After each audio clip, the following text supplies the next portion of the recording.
Bonjour et bienvenue pour votre rendez-vous avec un évêque de la région des Hauts-de-France. C'est un archevêque aujourd'hui qui est en studio, celui de Lille, Monseigneur Laurent Le Boulch. Bonjour. Bonjour Michel. Notre-Dame de Paris rouvre ses portes. Alors, avant d'évoquer votre présence à la réouverture, quand les images de l'incendie sont encore, je suis sûr, sur bon nombre de personnes qui nous écoutent, très présentes, la réouverture, elle paraît assez incroyable, folle. Comment est-ce que vous vivez cette réalité ? Je vis avec beaucoup de joie cet événement, c'est sûr, comme un symbole de résurrection. C'est le mot qui revient un peu partout d'ailleurs. Je me souviens encore du moment où je sortais de la messe chrismale. Quand j'ai vu les images de l'incendie, quel contraste. Messe chrismale, alors déjà la rumeur s'était répandue à la fin. Je crois que c'était l'économe qui m'avait dit « Oh là là, Notre-Dame est en flammes », je ne croyais pas. Je me précipitais devant la télévision et quel désastre, quelle désolation partagée avec tant de gens. Et ce qui est réconfortant, c'est qu'on retrouve la même ferveur, mais cette fois-ci à l'envers. C'est-à-dire que plein de gens sont fascinés un peu par cet événement. Après, de quelle manière on en fait non seulement un éloge de la pierre, mais une invitation à aller plus loin dans la qualité de nos relations et de notre vie spirituelle. Le fruit d'une aventure humaine, professionnelle, cette réouverture, le fruit aussi d'une aventure politique. Ça concentre énormément de sujets et énormément de personnes sont concernées par ce bel événement oui, avec des risques aussi de récupération quelquefois. Oui. Justement, le chef de l'État, il a mouillé la chemise, Emmanuel Macron, il l'avait promis, il l'a fait. Oui. Comment est-ce qu'on fait, sans tomber dans le jeu politique, pour rendre à César ce qui est à César ?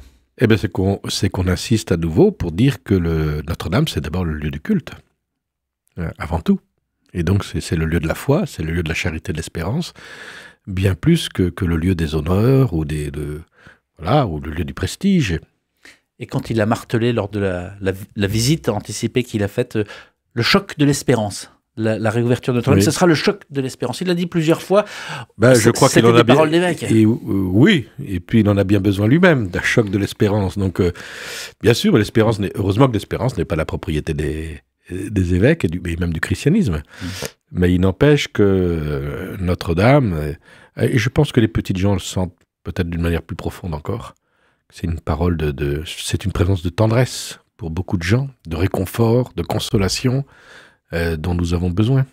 5 € l'entrée pour créer un fonds pour sauver des églises en France qui tombent en ruine. L'idée de la ministre de la Culture, Rachida Dati, ça paraissait pas si bête. Pourquoi avoir dit non ? Ça paraît raisonnable. Et cela dit, je trouve qu'il y a des effets pervers à cela. Et donc les évêques s'en sont émus. Des effets pervers parce que à partir du moment où on demande une entrée, on n'est peut-être pas tout à fait dans la même attitude et que je pense à tous ces gens. Notre-Dame, c'est la maison des petits, de ceux qui n'ont pas 1 € en poche. J'espère que Notre-Dame, c'est d'abord cela. Et d'obliger je trouve que ce signe-là n'est pas évangélique. Après, je comprends tous les besoins. Alors, de toute façon, les tours de Notre-Dame étaient déjà payantes. Il y a des secteurs qui étaient payants et qui faisaient la fortune, j'exagère, mais qui faisaient grand bien aux monuments nationaux. Donc, il y a quelques parties comme cela qui sont plus de l'ordre qui touchent beaucoup moins au cultuel. Mais je pense que, oui, Notre-Dame a une telle force symbolique qu'elle doit résister à ces aspects, financiers. Vous serez des privilégiés, Monseigneur Le Boulch, je le reconnais que c'est un privilège. Pourquoi vous en serez ? Parce que c'est Monseigneur Ulrich qui m'a invité, tout simplement. Il a invité les évêques de France. Puis bon, on a un rapport, c'est quand même mon prédécesseur, donc je pense qu'il a tenu à m'inviter. Voilà, je le reçois vraiment comme un privilège, c'est vrai. En même temps, c'est la cathédrale mère de toutes les cathédrales. Et donc tous les évêques qui sont quand même qui ont un lien très fort avec leur propre cathédrale sont invités à manifester cela à Notre-Dame. J'aurais aimé que ce soit les plus petits qui soient mis en avant, etc. Il a eu la sagesse de faire ce temps d'ouverture, de le prolonger pour 6 mois au moins. Et donc au mois de novembre, pas loin d'1 an quand même, j'irai en pèlerinage avec les gens de Lille. On sera reçus par Monseigneur Ulrich à cette occasion-là. Donc il ne faut pas enfermer sur les 2 heures de célébration qui vont avoir lieu. Il paraît que un Français sur 2 désire visiter Notre-Dame. C'est incroyable, c'est extraordinaire. Et donc c'est impossible d'accueillir un Français sur 2 le dimanche 8 décembre. C'est ça, et des tickets d'entrée vont être mis en place, gratuits pour entrer dans Notre-Dame. Mais le diocèse de Paris a tenu, et l'Église de France ont tenu à ce qu'il y ait une file sans ticket. Mais cette file risque, dans les estimations, d'être entre 2 et 4 heures d'attente pour aller à Notre-Dame. Le rapport des fidèles aussi et des touristes à Notre-Dame va changer. C'était pas... Et ça, pas simplement dimanche, parce que moi, je ne suis pas tous ces détails. C'est Non, c'est pour les mois à venir. Pour les mois à venir. Tellement la demande est forte. Ah oui, je vois bien que la demande est très, très puissante. Alors, les gens se disent, il faut être raisonnable, on va attendre un petit peu que ça se calme. Mais je pense que de fait, il vaut mieux attendre un peu. On est entré dans l'Avent, ça vous aura pas échappé, comme l'an dernier, à la même époque, comme l'année précédente, à la même époque, comme l'année prochaine, comme l'année suivante. Évidemment. Et pourtant, tout cela n'a pas révolutionné finalement le temps que nous vivons. À quoi ça sert ? Ça sert que dans l'ordinaire, il y a besoin de temps extraordinaire. Et à répétition. Vous allez me dire, c'est un comble que l'extraordinaire soit à répétition. Mais, et je pense que si le temps de l'Avent n'existait pas, il nous manquerait quelque chose dans l'Église et dans l'expérience de la foi, qui est celui d'un rappel de l'espérance. D'abord, on célèbre au temps de l'Avent les 3 venues du Christ. Alors, on se concentre habituellement sur la venue passée, et bien des gens qui ne sont pas chrétiens, évidemment, se réfèrent à cet homme Jésus, né il y a plus de 2000 ans parmi nous, avec son témoignage exceptionnel. Mais l'Avent, c'est pas simplement faire mémoire de la venue de Jésus il y a plus de 2000 ans, c'est se réactiver dans la conscience qu'il vient aujourd'hui, dans notre présent, nous rejoindre dans nos vies. Et puis plus difficile encore, je crois, aujourd'hui, alors que c'était peut-être l'élément le plus fervent au début du christianisme, se projeter dans l'idée qu'il reviendra. Et que, grandissant dans la connaissance du Jésus au passé, accueillant sa présence aujourd'hui, grandit en nous le désir de le rencontrer pleinement. Et cette rencontre pleine, totale, définitive, se fera dans l'espérance du royaume, par-delà la mort et dans un monde nouveau. Voilà. Donc ça, je trouve que ce triple regard sur la venue de Jésus, il est bon qu'on en fasse, qu'on replonge dedans à chaque moment de l'Avent. Parce que c'est quelque chose de fragile et qui peut disparaître de nos esprits. Vous parlez d'une rencontre dans un monde nouveau, mais aujourd'hui, quelle rencontre ? Aujourd'hui, la rencontre du Christ, elle se fait dans sa parole, elle se fait dans les sacrements qu'il nous a donnés, elle se fait dans la rencontre du plus petit et du plus pauvre, dont il dit qu'il l'habite, elle se fait de bien des manières. Dans les premiers siècles, le temps de l'Avent était un temps de jeûne. Pourquoi être passé de ce temps finalement qu'on a déplacé avant Pâques et en faire un temps de joie, alors que la préparation et des cœurs et des esprits mériterait aussi un temps de préparation de jeûne Alors ça reste un temps pénitentiel, c'est pourquoi on porte la chasuble violette, les ornements violets, et puis le gloire à Dieu est suspendu. Puisqu'il faut attendre Noël pour que le chant des anges retentisse à nouveau dans l'Église. Donc la dimension pénitentielle n'est pas absente, parce qu'il faut bien nous préparer à cette venue que nous allons célébrer de Jésus, et améliorer les chemins qui permettent au Christ de venir nous rejoindre le plus profondément possible. Donc, mais c'est aussi éminemment un temps de joie. La rencontre du Christ, elle est joyeuse ou elle ne l'est pas. Ou alors, je ne sais pas quel Christ on a rencontré. Vous savez que l'Avent, pour bon nombre de Français, ça reste un calendrier. Oui, il paraît que ça se démultiplie partout. C'est un succès fou. C'est un succès marketing incroyable. Oui. Il en existe pour tous les goûts, pour tous les portefeuilles surtout. Et tous les objets. Est-ce que c'est une bonne nouvelle ou une triste nouvelle ? C'est sûr que les récupérations commerciales de la religion, c'est pas l'idéal. En même temps, ça prouve que cette symbolique, elle existe encore. Voilà, donc moi je suis un peu partagé. À la fois, il y a un côté un peu amusant et que les gens... ça fait quand même le lien avec le temps de l'Avent. Donc on en parle. L'Avent, le mot, rentre dans le vocabulaire courant. Après, évidemment, c'est un peu court pour entrer dans le mystère de l'Avent. Comme Noël, dans le vocabulaire courant, est souvent résumé à un repas de famille. Oui, Noël est une des fêtes les plus mercantilisées au monde. On parle du calendrier de l'Avent. Je ne sais pas si vous avez suivi ces derniers jours. C'est dans la région, dans l'Aisne. L'inspecteur d'académie avait écrit aux directeurs des écoles j'ai cru voir ça, oui. Pour leur dire le calendrier de l'Avent est un objet religieux qui contrevient à la laïcité, qui n'a pas sa place dans les écoles. Alors, c'est allé assez vite. La ministre, très rapidement, est intervenue. Le Conseil d'État aussi est intervenu pour dire que ça n'était pas exact. Ils ont recadré, finalement, cette personne. Mais ça dit quelque chose. Ça dit... Est-ce que vous comprenez ce type d'attitude? Non, enfin, ça dit que... Comme si la culture chrétienne devait être absente du paysage et était un obstacle à la laïcité. Mais en fait, à ce moment-là, vous savez... on n'a pas fini d'en écarter et d'en éliminer des symboles et des attitudes qui sont nées dans le christianisme.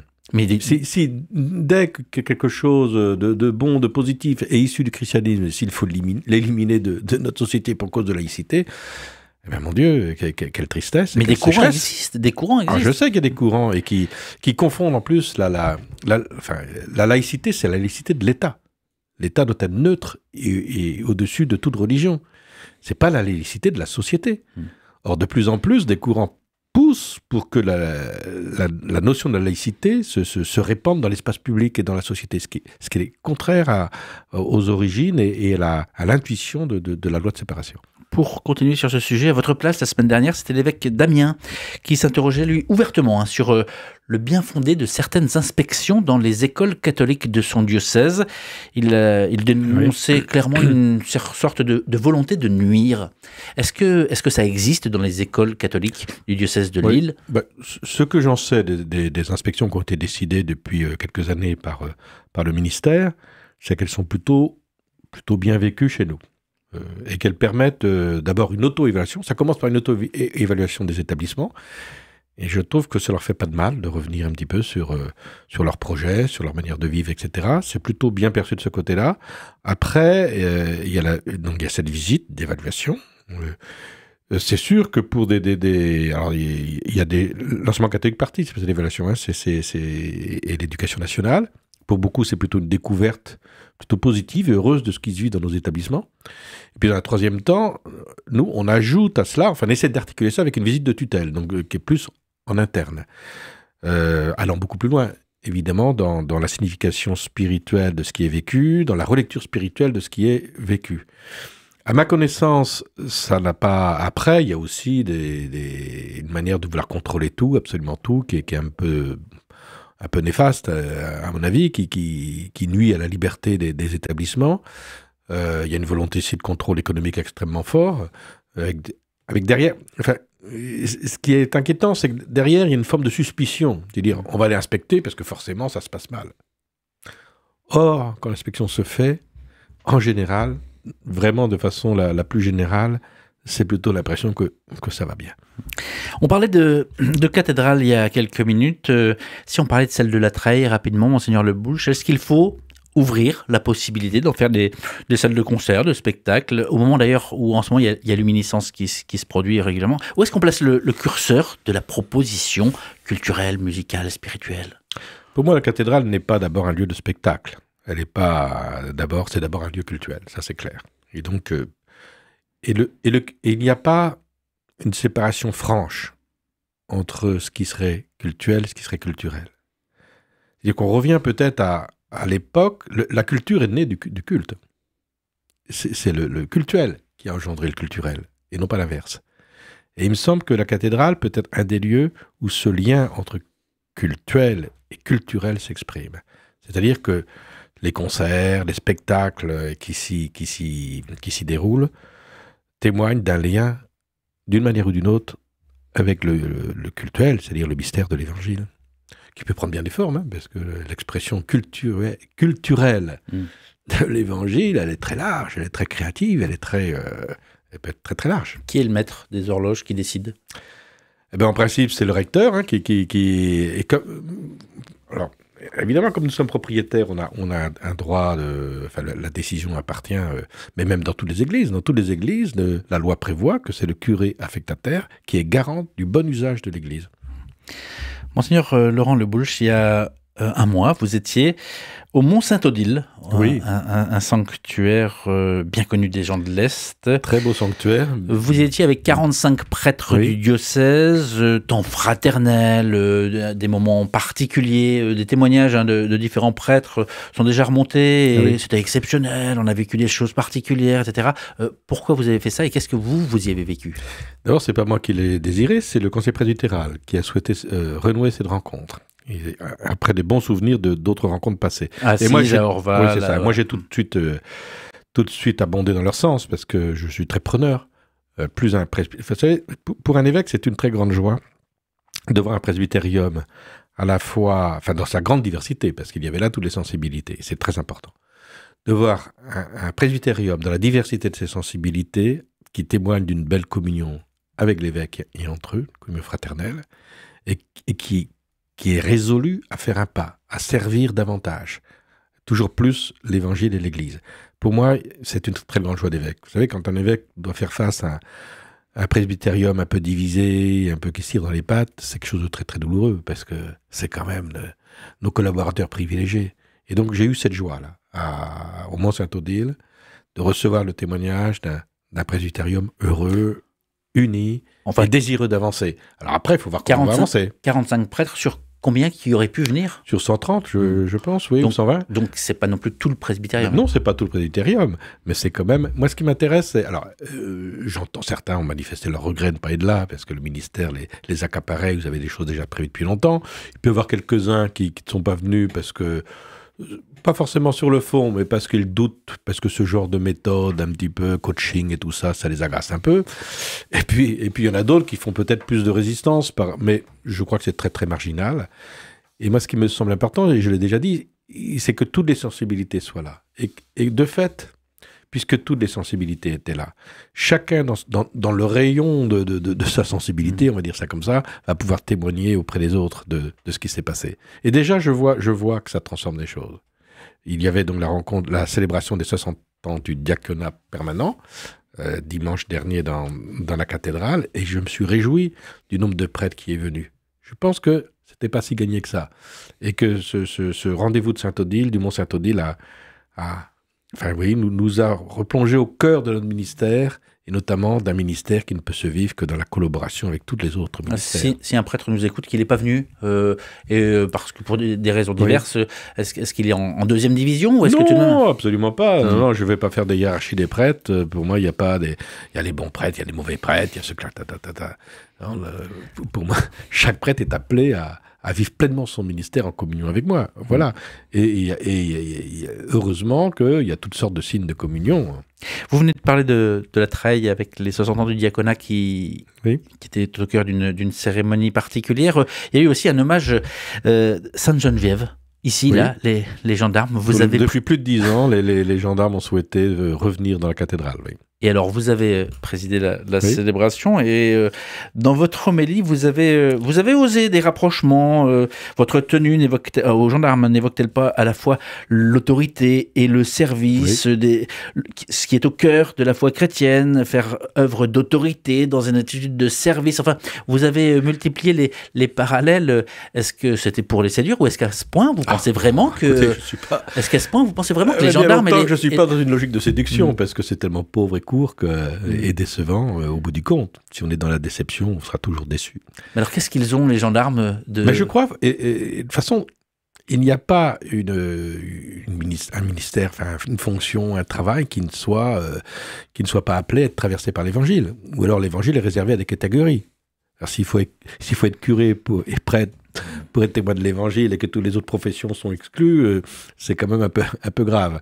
Donc, et je crois que, de fait, les gendarmes que j'ai pu côtoyer, alors, c'était à la fois une reconnaissance de ce qu'il y a, à mon avis, de plus profond dans le service qu'ils donnent, et je crois qu'ils se sont reconnus dans ce que j'ai pu dire, mais c'était aussi un appel à une conversion.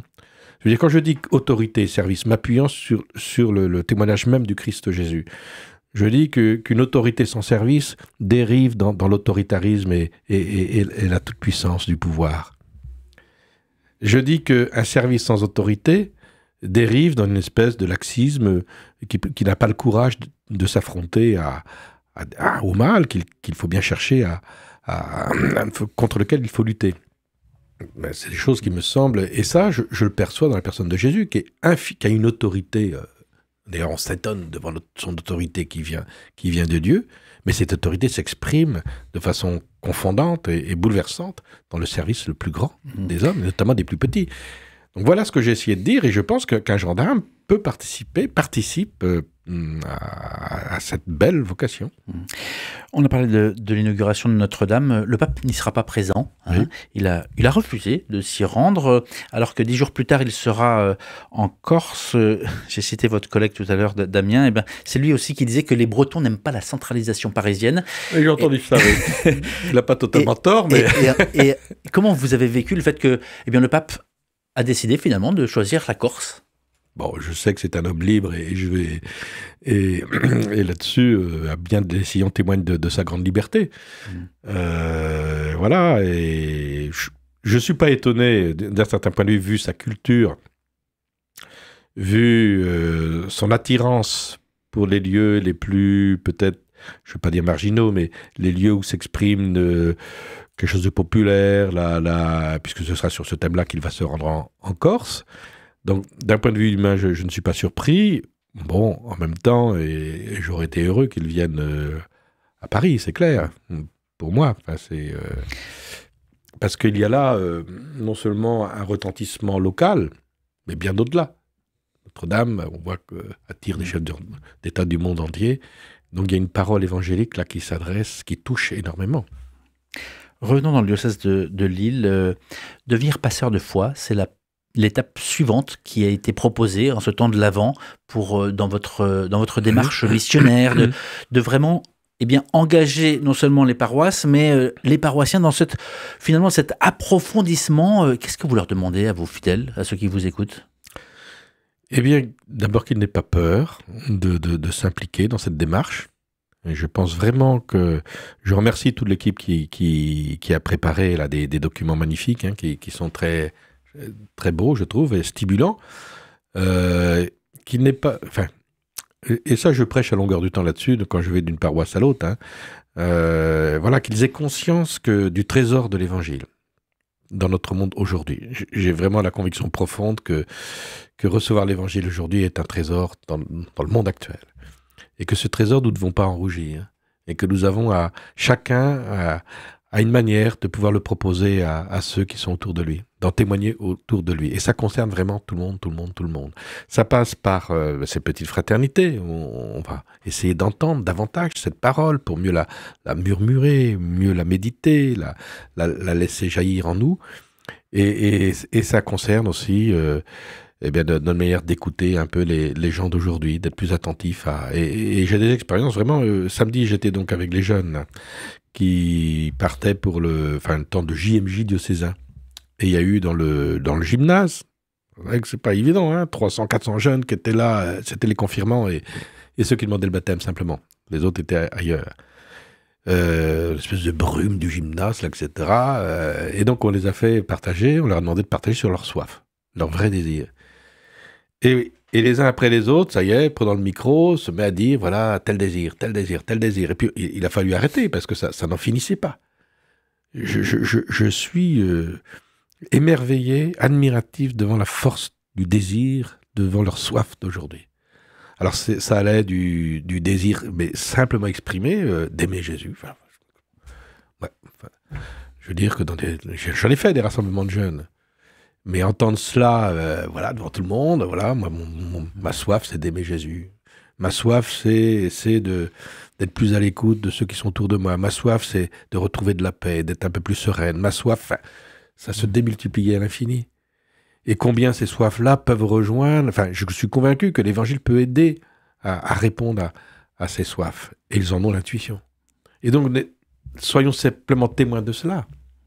Au-delà de nos pudeurs, au-delà de... Oui, je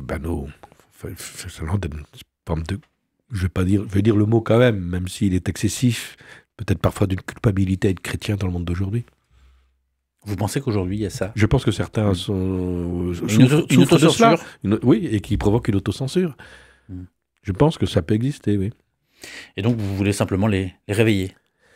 les libérer et les réveiller, sans en faire des guerriers qui vont, c'est pas du tout ça, vous comprenez bien, ça se passe dans un dialogue extrêmement respectueux avec tous, et dans la partition avec tous les hommes de bonne volonté, à poser les germes du royaume dont nous avons l'espérance. J'avais encore des tas de questions, ce sera pour la prochaine fois. Je suis désolé, parce que je parle trop. Merci beaucoup en tout cas, Monseigneur Laurent Le Boulch, archevêque de Lille, d'avoir pris le temps de répondre à ces questions. Merci.